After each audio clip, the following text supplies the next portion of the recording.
Okay students, next lecture हम लोग electric potential का कवर करते हैं, जिसमें हम लोग एक शॉर्ट क्वेश्चन और एक लॉन्ग क्वेश्चन हम लोग जो है वो कवर करेंगे। स्टूडेंट, ये शॉर्ट क्वेश्चन बहुत ज़्यादा बोर्ड में पूछा गया है कि 1 वोल्ट पर मीटर इक्वल होता है 1 न्यूटन पर कूलम के। यानी कि आपने इसको प्रूव करना है कि वोल्ट पर मीटर और न्यूटन पर कूलम दोनों इक्वल हैं। इसके लिए स्टूडेंट आप लेफ़्ट हैंड साइड को जो है वो कंसीडर करें। जी स्टूडेंट, अगर हम लेफ़्ट हैंड साइड को कंसीडर कर लें वोल्ट पर मीटर को, तो स्टूडेंट देखें सबसे पहले वोल्ट किसका यूनिट किसका है। देखें इलेक्ट्रिक पोटेंशियल क्या होता है, work done on a unit positive charge. तो वर्क का यूनिट क्या है स्टूडेंट, जॉल, और चार्ज का क्या है, कूलम। और इसी को हम क्या बोलते हैं स्टूडेंट, वोल्ट बोलते हैं। इसका मतलब वोल्ट को ख़त्म करके आप क्या लिखोगे, जॉल पर कूलम, और नीचे मीटर उसी तरह। अब स्टूडेंट ये जो मीटर है वो तो कूलम के साथ क्या हो जाएगा, मल्टीप्लाई हो जाएगा। और ऊपर जो जॉल था स्टूडेंट वो किसका यूनिट है, आपको पता है जॉल यूनिट है वर्क का। और वर्क जो है वो फोर्स इंटू डिस्प्लेसमेंट के इक्वल होता है। तो उसका यूनिट क्या बनता है, न्यूटन मल्टीप्लाई बाय मीटर।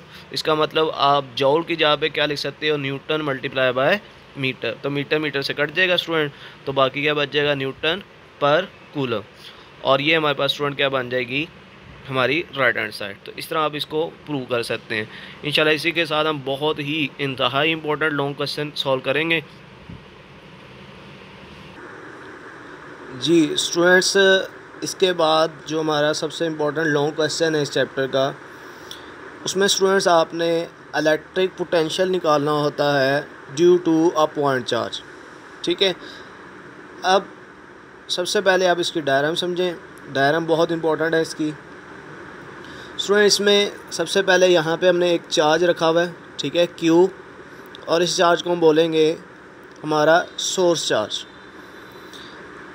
अब स्टूडेंट हमने एक पॉइंट यहाँ पे लिया है बी पॉइंट, ठीक है, और ये पॉइंट हमने कहाँ पे कंसिडर किया है स्टूडेंट, इन्फिनिटी पे। ठीक है, तो ये हमारा कौन सा पॉइंट है, रेफरेंस पॉइंट। अब इस पॉइंट पे एक चार्ज है हमारे पास, पॉइंट चार्ज क्यू नॉट, और इसको हम लोग इस बी पॉइंट से मूव करके लाएंगे इस पॉइंट ए तक। ठीक है, तो हमारा जो रेफरेंस पॉइंट है वो कौन है, बी, जिसको हमने कहाँ पे कंसिडर किया है, इन्फिनिटी पे। और वहाँ से हम इस क्यू नोट चार्ज को मूव करेंगे और कहाँ पे लेके आएंगे, पॉइंट ए तक। स्टूडेंट्स, जो पॉइंट बी पे पोटेंशियल है उसको हम बोलेंगे वी बी, और पॉइंट ए पे जो पोटेंशियल है उसको हम बोलेंगे वी ए। इसके बाद अब आप डिस्टेंस इनके बताते जाएं, तो देखें सोर्स चार्ज क्यू से ए का जो डिस्टेंस है पॉइंट ए का, उसको हमने कहा है आर ए, और सोर्स चार्ज क्यू से पॉइंट बी का जो डिस्टेंस है उसको हमने बोला है आर बी। और स्टूडेंट्स, पॉइंट ए और बी का जो मिड पॉइंट है, ठीक है, यहाँ तक, इसका जो डिस्टेंस है उसको हमने शो किया है स्टूडेंट आर से। तो स्टूडेंट हमारे पास 3 डिस्टेंस हैं, आर ए, स्मॉल आर, और इसी तरह आर बी। अब स्टूडेंट्स इसकी डेरिवेशन अगर हम लोग देखें, तो सबसे पहले ये प्रूव आपने पिछले टॉपिक में सीखा कि electric field is equals to होता है negative gradient of electric potential. तो यहाँ से डेल वी किसके बराबर आ जाएगा, minus E into del R. अब स्टूडेंट डेल वी यानी कि पोटेंशियल डिफरेंस आप कैसे निकालेंगे, फाइनल पॉइंट का पोटेंशियल माइनस इनिशियल पॉइंट का पोटेंशियल। तो फाइनल पॉइंट हमारा कौन सा है स्टूडेंट, ए, और इनिशियल पॉइंट कौन सा है, बी। तो फाइनल पॉइंट का potential we A minus initial point का पोटेंशियल वी बी, माइनस ई का फार्मूला क्या होता है स्टूडेंट, के क्यू ओवर आर स्क्वेयर। इसके बाद स्टूडेंट डेल आर को आपने ओपन किया, और डेल आर की जगह पे स्टूडेंट क्या लिखा है, R A minus R B. अब स्टूडेंट यहाँ पे ये बात बहुत इंपॉर्टेंट है कि हमने तो फर्स्ट डे में सीखा कि हमेशा हम लोग जो लार्जर डिस्टेंस दिया होता है उसमें से जो हमारा स्मॉलर डिस्टेंस होता है उसको माइनस करते हैं। तो इस डायग्राम के मुताबिक तो हमें आर बी को आर ए में से माइनस करना चाहिए, लेकिन यहाँ पे हमने क्या लिखा है, R A minus R B. अब स्टूडेंट्स की वजह ये है कि यहाँ पे ये जो डिस्टेंस होता है, ठीक है, इन दो पॉइंट के दरमियान जो डिस्टेंस होता है वो बहुत शॉर्ट होता है, और the shortest distance between two points क्या कहलाता है स्टूडेंट, डिस्प्लेसमेंट कहलाता है। तो देखें यहाँ पे जो डेल आर है वो डिस्टेंस नहीं है, बल्कि वो क्या है, वो डिस्प्लेसमेंट है। और अगर डिस्प्लेसमेंट है तो स्टूडेंट्स डिस्प्लेसमेंट में हम फाइनल पॉइंट में से माइनस करते हैं किसको, इनिशियल पॉइंट को। तो स्टूडेंट हमने मूव कहाँ से किया था चार्ज को, बी से लेके कहाँ पे आए थे, ए पे।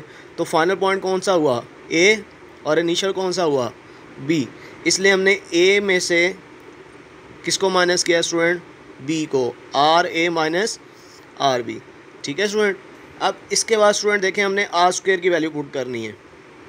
स्टूडेंट आर स्क्वायर की वैल्यू कैसे हमने फाइंड की, तो स्टूडेंट देखें जब डिस्प्लेसमेंट स्मॉल हो, ठीक है, ये कंडीशन है कि अगर डिस्प्लेसमेंट स्मॉल हो तो जो अरिथमेटिक मीन होता है और ज्योमेट्रिक मीन होता है ये आपस में इक्वल होते हैं, जिसकी मिसाल मैंने यहाँ पे लिखी है। देखें स्टूडेंट, फ़र्ज़ करें हमारे पास एक सीरीज़ है 3, 6, 12। अब आप देखें अगर हम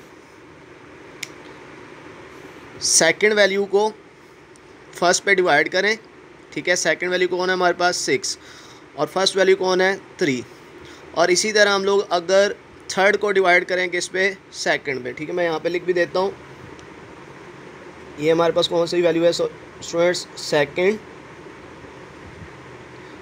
और ये हमारे पास वैल्यू है फर्स्ट। ठीक है, और ये जो है वो हमारे पास कौन सी वैल्यू है स्टूडेंट, थर्ड, और ये हमारे पास वैल्यू है स्टूडेंट सेकंड। ठीक है, तो देखिए दोनों का आंसर क्या आ रहा है स्टूडेंट, इक्वल आ रहा है। तो इसका मतलब ये हुआ कि अगर वैल्यूज़ के दरमियान जो गैप है वो बहुत कम हो, यानी कि डिस्प्लेसमेंट क्या हो, स्मॉल हो, तो अरिथमेटिक मीन यानी कि second value divided by first value उसका आंसर, और geometric mean third value divided by second value, इसका आंसर क्या आएगा स्टूडेंट, सेम आएगा।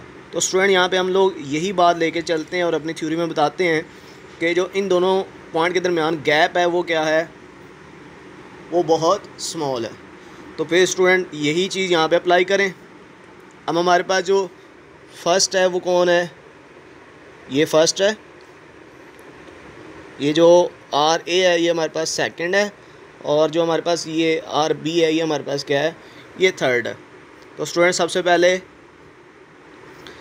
सॉरी यहाँ पे ये आ गया फर्स्ट और ये आ गया हमारे पास सेकंड। तो student second divided by first, R divided by R A, और इधर थर्ड यानी कि R B divided by second मतलब आर। तो क्रॉस मल्टीप्लाई करें तो हमारे पास क्या बन जाएगा student, R A into R B. तो स्टूडेंट देखें यहाँ पे मैंने आर स्क्वायर की फिर अगले स्टेप में वैल्यू पुट कर दी है। अब इसके बाद स्टूडेंट्स देखें इस स्टेप के बाद इस वैल्यू को आर ए आर बी को आप इस वैल्यू के नीचे भी डिवाइड करेंगे और आप इसको इसके नीचे भी डिवाइड करेंगे। ठीक है,